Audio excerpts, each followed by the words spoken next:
The video is called Every European Country Explained in 30 Minutes. I'm a European, so I'm going to react to this and give you my thoughts. So without further ado, let's get straight to the reaction. Let's go. So, you watching this might think of Europe as a conglomerate of gunless, healthy, walkable, city-dwelling, public transport-riding liberals, and you, my friend, would be correct. That's right, baby. Yeah. We already did America, so it's time to bully our friends across the pond. Starting with Albania. Now, I want you to ask yourself, do you know any Albanians? Now, if you're sitting there like, I don't know, I mean, maybe I do. I've never really asked, then you definitely don't. They make it very clear. It's like a personality trait for them over there. I mean, this very well could be the most patriotic group of individuals on the face of the earth. They be repping the flag everywhere. I mean, we got Instagram bios, chains, the little hand bird signal thing that they do. We for real got country gang signs for GTA 6. Personally, I don't know anybody. No. Aside from being patriotic, Albania is known for its old communist bunkers, which are spread all throughout the country for some reason. It's actually insane. There's like hundreds of thousands of them. Albania is also famously one of the only majority Muslim countries in Europe. And, what's that? You said Dua Lipa's from Albania. Is that right? I might need a second. Alright, you know what? Maybe if this video does as well as the States video, we can make something happen. I don't know. How much was it? Yeah, that is kind of expensive. Thankfully, it's not as expensive for me. Alright, you know what? Maybe if this video does as well as the States video, we can make something happen. I don't know. Also, God forbid you bring up the nation of Serbia in front of one of these guys. As for why, you know, you can look that up yourself. Andorra. Just taking a pure guess here, I'm gonna assume that probably about 30% of you guys watching this haven't even heard of this little nation before, and really, I can't even blame you. Just like you uncultured guys probably haven't even heard of Lichtenberg. I don't know about that, but I have definitely heard of Andorra, but well, I'm from Europe, so I should know. I wouldn't blame if a European wouldn't remember that Rhode Island is a state. As an American, you probably should know. But then again, some Americans probably don't know. I can't really remember right now. Low taper fade. Dude, it is still massive. Anyway, there's probably a pretty good chance that the city you live in right now is larger population-wise than this entire sovereign nation is. Andorra is basically like a little independent ski resort wedged between France and Spain. And they live in a constant identity crisis as Moldova's little twin. They've got like nothing else in common, by the way. They just kind of have the same flag. I guess they both have white people. I don't know. Austria really is just like a little snack-sized Germany. That is a pretty accurate, complete description of the country. I mean, they've got castles, beer, Lederhosen, beer, Oktoberfest, beer. Did I mention they like beer? And my big back ass has always thought Austria looks like a big old chicken drumstick thing. So, I'll be honest. Austria does look like a chicken wing. Nothing wrong with that. I love chicken wings, but Belarus, much like Austria, is also kind of like a little copy-pasted version of its much larger neighbor. Except instead of being like Germany, Belarus is like a copy and paste of Russia. And really, that's it. That's Belarus for you. This dude has been their president since, 1994. First president. Yes, my friends, it is 2025, and bro has been there since the start of the country. I mean, that is like some unparalleled unk status right there. He looked like this when he became president, and yeah, he still got that comb-over thing going on. And look at that luscious mustache. Anyway, Belgium. Belgium's like taking your off-brand France and Netherlands and like duct taping them together to make a new country, because why not? This is Europe. We're just doing anything now. Nonetheless, Belgium is fantastic though. I mean, they've got fries and they've got waffles. Apparently, it's all great until you get to the city of Charleroi, which yes, I did have to Google the pronunciation of that name for your information. But Charleroi is clowned on for being, I guess, one of the most depressing places on the face of the earth. And looking at the pictures, I guess they're really not wrong. Belgium is also known for its chocolate and for doing some incredibly questionable things in Africa back in the day. We will not get into that. On a lighter note, though, I've actually been to Belgium myself. It's a pretty little country. Got to eat that sucker in Brussels. If you eat that every day, going straight to the Zieken house. Bosnia and Herzegovina. I need to know immediately who drew this border. I mean, it was probably a Croatian, let's be honest. They gave him 12 miles of coast, and the rest went to Croatia's boomerang-looking ass. See, me personally, as Bosnia, I'm not letting that slide under any account, but you know me. I mean, I don't let things slide at all. Nothing gets past me. Bosnia also has a major Muslim population at over 50%. I feel like dudes in Bosnia would be the type to buy an old BMW before, like, food. You know, I don't know why. I just pulled that out of nowhere, but maybe it's true. Let me know in the comments. Bulgaria. Bulgaria makes me think of giant weightlifters and hairy-chested taxi drivers. This is the first image that comes to mind when I think of Bulgaria, so you could probably see where I got that impression. Bulgaria, interestingly, uses the Cyrillic alphabet a lot like Ukraine and Russia do, and is considered a Slavic nation like those two as well. Bulgaria also has a strong folk culture, and sometimes you'll get to see people dressing up all fancy like this. Very nice. Croatia. Croatia's just eating Bosnia. You know, we've already established this. It's absolutely brutal. So let me explain something to you, okay? And I got a text message. Croatia and Slovenia are like the two rich kids of the ex-Yugoslavia family. You know, these are the kids who like started buying Bitcoin, drop shipping, they had glow-ups. That's basically these two. Croatia really is quite developed given its communist history, and that's pretty impressive. A lot of people have started visiting Croatia too, which is a good sign. 2020, I wonder what happened there. I wonder. Overall, Croatia is known for its pretty beaches, old towns, and apparently good seafood. So probably gonna have to stop over there someday. I don't know. Cyprus. Yeah, and I also remember people always used to like, maybe like 10 years ago or so, used to always talk about how Croatia is like super cheap place to go visit. You know, cheap food and cheap drinks and cheap hotels and stuff like that. But apparently now it's not as cheap anymore. Let me know if that's true. Never personally been there, but that's just what I've heard. Cyprus is actually split north and south, with the Turkish Cypriots living in the north and the Greeks living in the south. It's kind of a long story. They probably don't want to talk about it. I actually decided to ask ChatGPT what I could say about Cyprus, and it came up with, it's the perfect place to sunbathe, explore ancient tombs, and ponder why there's a UN buffer zone right in the middle of the capital. Who knew paradise came with checkpoints? That seems kind of dark, no? Also, has anyone noticed Cyprus looks kind of like a little USA? Like, you know, you got a little Florida down there and a little northeast up here. No, I just need to touch grass. All right. I mean, I get where you're coming from with that, but no, not really. Not really. Underrated countries in Europe. I mean, look at this. And this. Yeah. And this too. I have no idea. Yeah, Czech Republic really is an underrated country. I mean, I've never been there. I've never been to there, but my parents have visited Prague. One of my friends have visited Prague, and all of them have nothing but good things to say about it. So I definitely want to go there someday, 100%. And it looks super beautiful from all the photos and stuff like that. So definitely, I agree, underrated country. Idea what I just showed you, but editing me, put something good in there. Have I ever been to the Czech Republic to know that? Oh, Czech. No, but I mean, the idea of fried cheese sounds pretty freaking good to me. I don't know how we haven't adopted this over here in the United States yet. I mean, that seems like the kind of ship we'd be the first to hop on. Well, actually, you know what? We do got the mozzarella sticks, so maybe we already did that. The Czechs are known for producing Skodas, which, you know, if you're from the United States like me, I can almost guarantee you've never heard of this GTA 5 looking brand. But I assure you, it does exist. But the Czech Republic, or, you know, Czechia, as they want us to call it now, all informal, you know. I'm the Czech Republic, but you can call me Czechia. Yeah, because none of us call France like the French Republic, right? I guess it makes sense. But anyway, I'm still going to call it the Czech Republic. The Czech Republic is a nice little blend of Eastern and Western Europe put together. Yeah, that's probably why they call it Central Europe. That actually makes a lot of sense. The Czechs are also known for really liking beer, like a lot. Kind of a common theme I'm noticing in this part of the world. Denmark. There are about two things that come to mind when I think of Denmark, and that would be Vikings and Greenland. Greenland is a territory of Denmark, and as I'm sure you've seen, has been in the news a little bit recently for probably the first time ever. I mean, there's about 12 people living there. You know, I'm just gonna bet Trump probably wants Greenland so bad because he's only seen this map of it. Mercator projection, oldest trick in the book. I tell you, yeah, it is bigger than Africa. We'll go with that. Not to get too political here, but I can definitely see that being the case. Also, I just looked it up. Danishes are not from Denmark.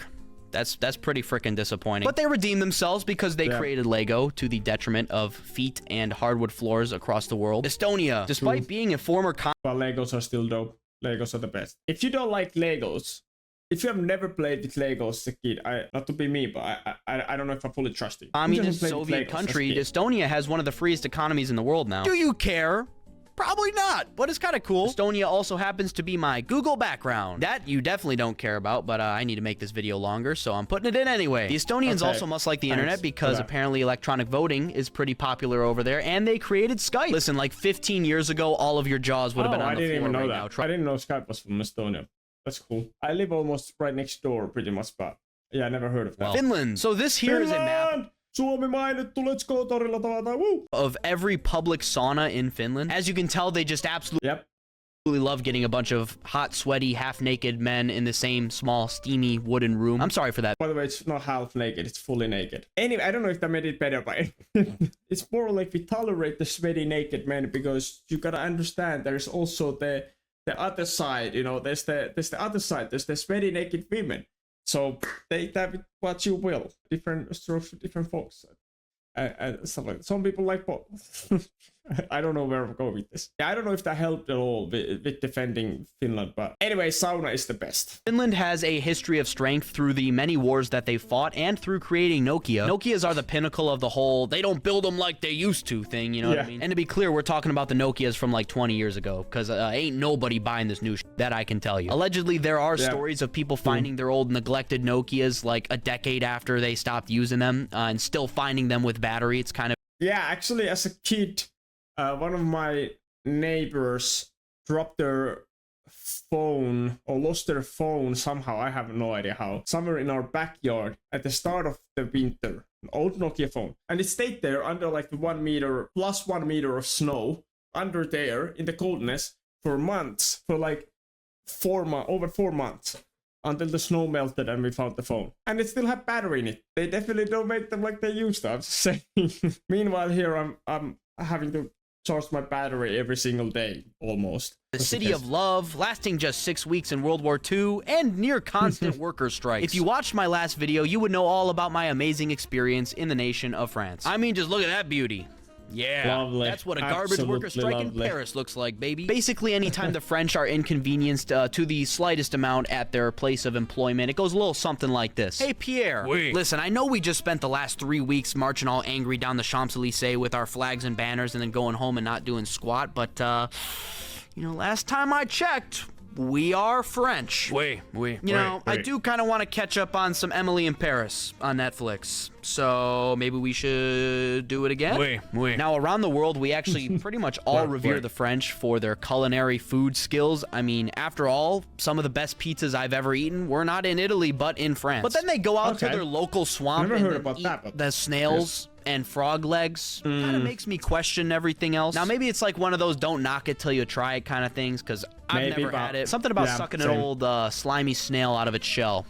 Yeah, I can agree with that. I'm sorry, I'm not gonna try it. I'm not interested. I willingly will stay ignorant. Not exactly appetizing, I don't know. But we cannot forget about the desserts, because if I lived in France, instantly shooting up to 300 pounds or whatever that is in European, I promise. Also, God forbid you try to count above the number 69 in French, because it's a mess. It goes a little something like this. You go 69 and then 70 is 60-10, 60-11, 60-12. It's not like that for any other number. What are we doing? And then when you get to 80, it turns to 420. And then 421, 422. And then when you get to 90, it's 420, 10, 420, 11. 99 is 99, which is 420, 19. So basically what you're saying is that French people like the number 69 and 420. I can get behind that. I've talked to a few exchange students that were from France, and they tried to explain the number system. I don't know what's going on there. That is a mess. I guess in France they came up with their numbers before they invented common sense, so that's my theory. You could have just made it like 90, 99. That would make so much more sense. Anyway, I only speak one language. I digress. France is a cool country, though. I'll be going back. Germany. Germany is arguably the most important country on the continent. They've sort of figured out how to conquer Europe without force this time, because that didn't really go so well the last 2 times. Instead, now they just use money. Germany is a major economic powerhouse, and they're kind of like the responsible big brother of all the other countries on the continent. Responsible? Really? Really? If you're Greece and you want to go out and buy that new Ferrari with a loan, the Germans will come and say, 9, and the Greeks will misinterpret that as buy 9 of them, and they will, and the entire continent economy will collapse. True story, kinda. The Germans are famous for their castles, cars, beer, schnitzel, pretzels. When I had a layover in the city of Frankfurt, Germany, I was actually blessed with the opportunity to try a real authentic German pretzel at the airport, which sounded a little something like this when it hit the table. That puppy was hard as rocks. I can't really judge it, though. I mean, it was an airport pretzel. Like, probably paid like 12 euros for it, too. But you know what? If you think Nokias are hard, like, think again. That pretzel was atrocious. Greece. I like it when they light the cheese on fire and go, Opa! What? You're telling me that that's just like a made-up thing we do in America and nobody in Greece has ever said Opa, ever? Well, now I don't know what to talk about. I guess Greece was like the birthplace of fake democracy like thousands of years ago. I say fake democracy because we all know where real democracy come from, baby. I've actually been fortunate enough to visit this place and god dang! It is hot. I mean, I probably burned off the caloric equivalent of about 7 gyros walking up to see the Acropolis. Did that pronunciation of gyro make you angry and uncomfortable? Good. Please leave a bunch of angry comments below. I love Greece, but I will say, it does kind of feel like they've fallen off a little bit. You know, like way back in the day when your great-great-great-great-great-grandparents had to walk uphill both ways to and from school in 3 feet of snow and fire each way. The Greeks really were kind of like the top dogs. You know, they dominated the Mediterranean in like every way. But nowadays, I don't know. They got some fire olives, though, okay? No one can dispute that. Hungary. That was a long time More ago. Like hungry. Long time ago. Am I right? Okay, I'm sorry. So funny. It might laugh seem genuine. But I am hungry, though, so he's actually kind of correct. Is probably home to what is like one of the coolest buildings in the world. Like, god dang, who built that? Their prime minister also looks like the Monsters, Inc. villain mofo. He also manages to sound exactly like Gru from Despicable Me. But we have a different future in mind. Globalists can all go to hell. I have come to Texas. Hungary is also home to goulash. I mean, let's call it what it is. That's just some Betty Crocker classic cheeseburger macaroni hamburger helper. Like, you're not fooling anyone. And now the Hungarians hate me too. We'll add them to the list. Iceland. Iceland is literally heaven, honestly. Except for the fact that the sun sets at 3:30 p.m. on the winter solstice. Oh, hell no. Yeah, sun setting at 3:30 sounds familiar, I'll be honest. Winter is not great here, up here in the north. But what goes on over there? It's a little too peaceful, you know what I mean? They probably got like a crazy underground drug ring or something. I'm on to you, Icelandic cartel. I mean, you've got a nice little facade, but I see past it. Ireland. Oh, Ireland. Actually, no, that's probably someone's last name over there. Oh, Ireland. Anyway, are all the old Irish stereotypes of the potato-loving, red-haired, beer-inhaling leprechauns that follow the rainbows true? Yeah. Yep. Yeah, they are. Ireland is a land of castles, Guinness beer, and a rock that a bunch of people visit and kiss for great eloquence, apparently. You know what? Maybe I need to take a trip over there, because it takes me like 3 frickin' times to say every sentence in this video. I'm not even kidding. Ireland is also home to the revered Ryanair, which all of the Europeans clown on for being incredibly crappy, apparently. They probably charge extra, like, just for a seat in the first place. I don't know. Ryanair is just a little, questionable sometimes with their safety, but always worked for me and they've always been cheap, so I have no complaints actually. Depending on how you look at it, Ireland's population actually still hasn't recovered from the old Great Potato Famine like 200 years ago. Y'all need some government subsidized like Viagra or something. Italy. Pasta, pizza. All right, now that that's out of the way. Italy is probably one of the best countries in the world to visit, like from a tourist perspective. I mean, there's history, nature, food, entertaining angry locals. Like, what more could you possibly want? Seriously though, have you ever seen an angry Italian? Like, it's actually kind of beautiful. Plus, you get to watch them drive around in their little cartoony cars and Vespas in their like way too tight streets. And they say the car brand Fiat stands for "Fix It Again, Tony," because as you probably know, Fiat's not the greatest cars ever made. The Italians are a very self-aware people. And when it comes to food, I mean, they take that more seriously than like Italians are a very self-aware people. And when it comes to food, I mean, they take that more seriously than like having a government and whatnot. If you so much as even utter the word pineapple around an Italian, like instant deportation, no questions. I'm sorry, Italians, but I love pineapple in pizza. I love to combine anything salty with something sweet. You know, that's why I love pineapple in pizza. I love teriyaki chicken. Don't crucify me. If I ever visit Italy, I promise you I won't be ordering pineapple pizzas there. When in Rome, act like the Romans do, like the saying goes. I also couldn't talk about Italy without mentioning the mafia. And because I like my life, that will conclude today's section regarding the mafia. Kosovo. You know what? I'm pretty sure I've already provoked a bunch of Europeans to leave a bunch of fun comments below. So now let's do Kosovo. Kosovo is a small Balkan country between Albania and Serbia. And, you know, you could say Kosovo and Albania don't exactly get along too well with Serbia, you know, in the sandbox. They don't really like to share their toys. Latvia. Whenever I think of Latvia, and yeah, this is a little unfair, but I think of the SNL skit where Donald Trump is at the NATO summit and he gets stuck at the losers table with the president of Latvia. Hi, my name is Eggless, but you can call me Egg. Would you like to try some of my pickled squid? Okay, so this one time in Latvia, we had the Wolverine schnapps and he went nuts. Oh my god, I'm at the loser's table. Like, poor Eggless, bro. What did he do? He got such a stray for no reason. Also, Latvia kind of looks like if Christmas and communism kind of had like a baby. It really does look like such a peaceful little place. I can't hate on Latvia. Liechtenstein. Now, someone in the comments, please explain why Liechtenstein is a thing. I really do want to know. In 2007, a group of Swiss soldiers accidentally invaded Liechtenstein when they got lost in some bad weather. I love how Google says Liechtenstein chose not to retaliate against Switzerland like they could retaliate in the first place. What would they even do? Send in the Air Force? I don't think so. Liechtenstein, by the way, is filthy frickin' rich, and the entire country looks a little bit like a Minecraft world, which is kind of sweet, actually. Lithuania. The last of the 3 Baltic countries we have today is Lithuania. I've never heard that comparison, but I love it. I love it.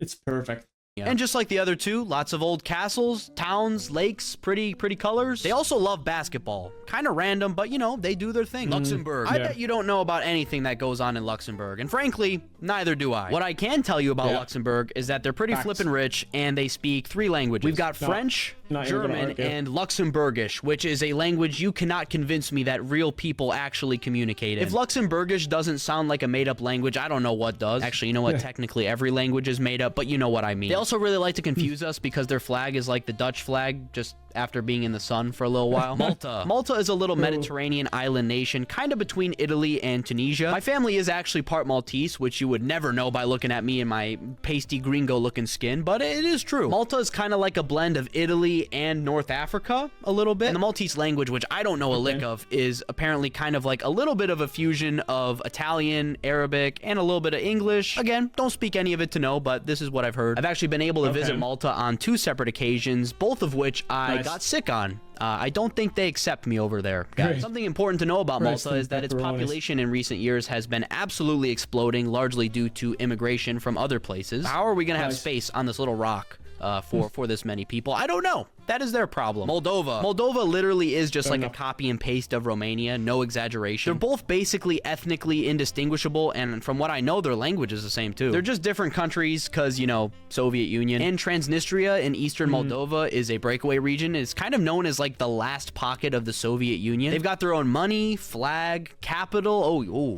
Oh, yikes. Monaco. Monaco is the spoiled kid that has everything. He's got all the yachts. He's got all the fancy cars, all the rich dudes. Because Monaco is, in fact, the richest country on the face of the earth. And if you were to ever visit it, it shows. It's like the little mini European 100%. Croissant-eating Dubai. I mean, they keep the streets so clean, you probably could eat off of them if you wanted to, but you would never do that because you can just go home to your gold-plated table, you know? Why would you ever do that? Monaco is also famous for its big fancy casino and the Monaco Grand Prix, where the entire country basically becomes an F1 track. Montenegro. Man, what happens in Montenegro? I couldn't tell you a single thing. Make a joke about Montenegro. Why don't Montenegrins ever play hide and seek?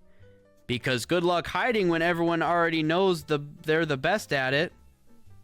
What? Wait. What does that mean? They're the best at what? At seeking? Netherlands. The biggest enemy of the Dutch is water. I mean, they've been at war with the Atlantic Ocean for like over 500 years at this point. About 20% of the Netherlands is actually made up of reclaimed land, which they got from building big old dikes. You could say the Netherlands is a very well-rounded place. You know, on the one hand, they really love their tulips and their windmills, and then you go into Amsterdam and they love their pot and prostitutes. The Dutch also have the most bikeable country and the tallest human beings. So basically, there's a little bit of everything for everybody, depending on what you want on your travels. Whatever it is that you want in your travels, it probably exists in Netherlands. In the world. The Netherlands is basically like one big bike trail. I mean, no wonder they're not built like us marshmallow Michelin Man studs in America. North Macedonia. North Macedonia was country bullied into changing its name from Macedonia to North Macedonia by Greece, which has a region in it called Macedonia, which, you guessed right, is directly south of North Macedonia. If that's confusing, yeah, it is confusing. Let me check my notes here, though. Don't get confused, because North Macedonia is the country, and the South Macedonia that is south of North Macedonia is not North Macedonia. It's just Macedonia, and it's Greece. I hope that clears things up for you. The Greeks basically said to country Macedonia, hey. Thankfully, I know a bit about the history of that area, so it kind of makes sense of, you know, why it is like that. But history is messy. That's why European countries a lot of times have weird borders and just weird facts, because it's a long history kind of like does it. It kind of does that. things are just a bit weird. If you don't change your name to North Macedonia, there isn't a snowball's chance in hell that we're letting you join the European Union. And North Macedonia, being a little Balkan country, willing to do anything to join the European Union. Anything? Changed its name in 2019. Norway. I swear, in America, we love Norway more than our own country, it feels like. Whenever we have a problem in America, like, I don't know, hey, let's not shoot each other, we always look at Norway and say, They don't shoot each other. Let's just copy them. And then somehow it never works over here. Like, I don't know what we do wrong. Norway is a pretty country, no doubt. You've got all the fjords and mountains. Norway is fantastic until you got the, what is that? 25% sales tax. That's horrendous. Norway is famous for being incredibly safe and also incredibly expensive at the same time. So you got to kind of like weigh the pros and cons. I don't know. It's a nice country overall. Poland. Polish people are bad. Norway is a great place, but it is expensive. It is very expensive, but it's a nice country, sure. It is a nice country, sure. Ass, and they make some good donuts. Like, I don't know how Poland still exists as a country. They've been bum rushed from all sides like 30 times at this point, but they're still kicking. Poland is a cool mix of like old, depressing, gray, communist, Eastern European vibes, and whatever you want to call this. I don't know what label I'd use, but I mess with it. Poland is also famous for its pierogies, which I have yet to try, but I will say they look pretty solid. Put some sour cream on one of those puppies and, you know, big back mode activated. Portugal. I am 1000% going to European Brazil one day. Could you imagine sipping some nice Portuguese wine on the Lisbon coast with a nice breeze? Yeah, maybe if y'all binge watch some more of my videos.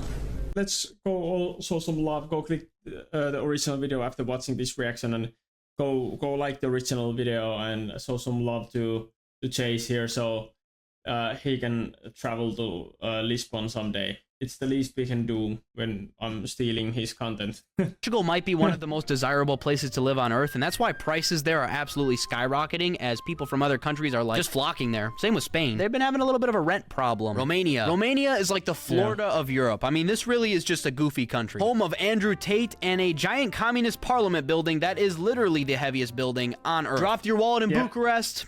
I mean, it's gone. Romanian TikTok page, they stole the damn Ukrainian flag. And that's just the TikTok. They stole the flag of Chad, too. Actually, the Romanians had it first, but for the sake of the video, they stole it, okay? It was grew from Despicable Me Romanian because, I mean, he literally stole the flippin' moon. And then he had to have used it to build the Romanian roads because, god dang, those are some roads. All right, maybe I should chill out on Romania. I mean, there are plenty of cool places in Romania, like Hotel Transylvania. I would love to see that someday. Russia. Cue the stereotypical communist music editing me. Oh boy, where do I even begin? The glorious Soviet commie blocks, the endless expanses of nothingness, the universally beloved president. Yes, definitely universally loved president. For sure. Yes. I really do want to explore Russia one day. It looks like a very cool place to visit, but will it ever happen? I don't know. I'm kind of doubtful, but a man can dream. Yeah, I'm kind of in the same boat. I probably will never visit Russia. San Marino. Yeah, do we know why this place exists? Look at this picture here. I mean, it's pretty. No. You know, you've got the castle and the hill. But this is San Marino. Like, pretty much the whole doggone country is in the photo you're looking at right now. Other than that, though, it's kind of just like a little Italy Junior. Serbia. Serbia is an old Orthodox Christian nation and the former center of Yugoslavia. Basically, what you need to know is this whole region over here, absolutely diplomatically cooked, all of it. They don't want to always admit that, but that's like, I mean, that's absolutely facts. Slovakia. Slovakia is like the Czech Republic's little brother. They speak darn near the same language, they're both Slavic, and they love beer. What more could you need? They actually used to be the same country until they had a peaceful divorce in 1992. Slovenia. Slovenia is the miracle of the Balkans. It's actually richer than countries like Saudi Arabia, Japan, and this little island right here, which will go unnamed. Slovenia is known for its mountains, Melania Trump, and apparently having a lot of tractors. Also, just try saying the name of its capital. God. Good luck. Spain. Man, they've got it so made in Spain. I mean, their cities look like this, their beaches look like this, and they get to take naps in the middle of the day. The people there work to live rather than live to work, and I respect it. Spain is becoming a little bit of a British colony as all the old Brexit retirees like to flock down to the southern coast of Spain to just live there, bringing their pubs and sunburns with them. I say that like I've ever tanned in my life. For the record, I have not. I have obviously tried tanning, or more like just laying there on the beach on the sunset for hours, but my skin doesn't tan easily or almost at all, and I don't see the point of it either way. Like, what's the point? I'm wider than the Google Doc sheet, so like I don't know what to tell you. For some reason, especially here in Finland, or at least here in Finland, for some reason people are like obsessed with tanning. Barcelona, there's been instances of people shooting water guns at tourists and cafes. What that does for them is beyond me, honestly, but doggone it, they're doing it. That'll get them to think twice before coming to old España. I visited Spain. I visited Barcelona, exactly. And that thankfully didn't happen to me, but maybe they saw that I'm not from UK, that I'm not British, so they let me go. But it was a lovely place though. If there's annoying tourists, just like getting rid of them like that, that's kind of based. Illegal, but based. Spain is famous for paella, tapas, and the Sagrada Familia, which is actually over 140 years later still being built, but it's going to be finished pretty soon. Allegedly. Sweden. Yeah, you know Sweden as the land of Vikings, Volvos, and IKEA. And that is exactly what it is. Oh, wow. Is that all we wrote for the script? Yeah, that's all I got. Oh, I guess also they like meatballs, too. I also recently found out that foreigners, like in America, can go and buy a Volvo in Sweden, get flown out to Sweden, test drive the car around the continent for like 2 weeks, and then get the car shipped back to America for free. That sounds like a little bit of an option. I don't know. Switzerland. It just makes me so mad. Switzerland's just such a perfect little country. Why are they so good at everything? They can ski. They've got like every bank ever. They don't kill each other. Even their flag is like a perfect square. Where does it stop? They've got the airport chocolate and that silly little old convention that stopped us from dropping anthrax on each other. The Swiss speak Italian, German, French, and Romansh, and probably English too, because, you know, of course they do. It's pretty impressive linguistically. Turkey. I already know some of you are going to hit me with Turkey, wait, Turkey is European? Listen, have you seen what the Turks can do to comment sections? We aren't taking that chance here. The Turks might actually be the only people more patriotic than the Albanians. And it's all thanks to the hard work of people like Mehmet from Berlin, Germany, who spend the entirety of their free time spamming the Turkish flag in every nook and cranny of the internet while not running their Turkish doner kebab shops. You know, all power to them. I respect the hustle. When I visited Istanbul, first of all, I absolutely loved it. And second of all, like, I was amazed with the hustle. Like, they're very persistent over there in Turkey. You'll find a new carpet salesman every turn. Like this guy. I thought he was just trying to be nice to me, telling about his Texan girlfriend and asking me what I thought about Istanbul, but, you know, turns out, trying to sell me a carpet the whole time. He was a chill. I've always wanted to visit Hagia Sophia in Istanbul in general, because I'm a history nerd, and the history of that city is just super interesting, so yeah, I've always wanted to visit that place. Maybe someday I will have the money to do that. Also known for its Turkish delights, which I had a great time with until I dropped an entire one on the ground in the middle of the Grand Bazaar in Istanbul. It was one of those moments where you just kind of stand there, paralyzed, just basking in the pain. It was I wanted to eat that. Hey, so I'm editing now, and I just realized I somehow forgot to record the entire Ukraine section, so let's just do that real quick. It's one of those places that I definitely want to visit one day, but I think I'll probably hold off for now, you know, maybe yeah, same. For some reason I feel like right now is not the best time to go there. I'm not exactly sure why, but for some reason I just have that vibe, kind of like maybe not today. Yeah, another day. I mean, just look at this badass statue in Kiev. Like, who put that there? That thing is sick. Actually, the Soviets put that there to answer that. Ukraine has been fighting for its independence for a really long time now. Back in 2014, Russia actually annexed the Crimean Peninsula, and obviously the current situation started in 2022. And I mean, if beet soup doesn't scream old Soviet babushka, then I don't know what does. They're called the breadbasket of Europe because they grow a lot of wheat and they just have like endless fields, and even the flag looks like a dang field. Yeah, that's Ukraine. The United Kingdom. I mean this in the nicest way possible, but Britain as a country kind of reminds me of like unseasoned boiled chicken breast. They be coming up with some of the craziest excuses for food, like we're still fighting the war or something. Like we got spotted dick, jellied eel, stargazy pie, blood pudding, and they always be coming up with some crazy names for these abominations. Like, really? Toad in the hole? My brother in Christ, you just baked a sausage into some dough. We don't need to be doing all that. This one's bubble and squeak. Good luck explaining that. And now that they dipped out of the EU, I mean, any chance of them importing some culinary lessons from like the French or the Italians, out the window, truly. But hey, at least they got one thing going for them, and that is that Britain is a place of culture, a place of art. Take a look, for example, at the old British Museum, a place full of ancient old relics from a time that, wait, hold on a second. Oh, it's just all the shit they stole from everyone. Oh, heck nah. I bet the only thing British in that museum is the old chap that runs the ticket counter. You know, he's probably not even British either. Vatican City. Yeah, we're about to end it off on I mean, kind of facts. I've been to that exact museum, and no lies detected there. There really is not much that happens in this park-sized country. And yet it is still visited by, like, literally millions of people every year. It's kind of insane. I actually tried to record a YouTube video in this place once and was rudely interrupted by the Pope police, who tried to assert their minimal authority over me because, like, what else are they gonna do? Well, ladies and gentlemen, that was a grossly oversimplified explanation of this place we call Europe. Did I just make a half-hour spin-off of my US states video because it was super successful and got 1 million views and I want to replicate the success again? Maybe. We're trying to hit 100K over here mean, before the end of 2025. So, fair enough. you know, if you hit subscribe, you could be enough. an early investor. I'm just saying. I hope you enjoyed this. This was actually a super fun, entertaining video. So thank you, Chase. Go like the original video, go subscribe. And let me know in the comments if you want me to react to his US State Explained video as well. That would be quite interesting as well. But anyways, that's it for this video. Hope you guys enjoyed. If you did, hit the like button and subscribe so you don't miss out on any of my future content. That's it. Hope I'm gonna see you in the next video. But until then, have a good one. Bye.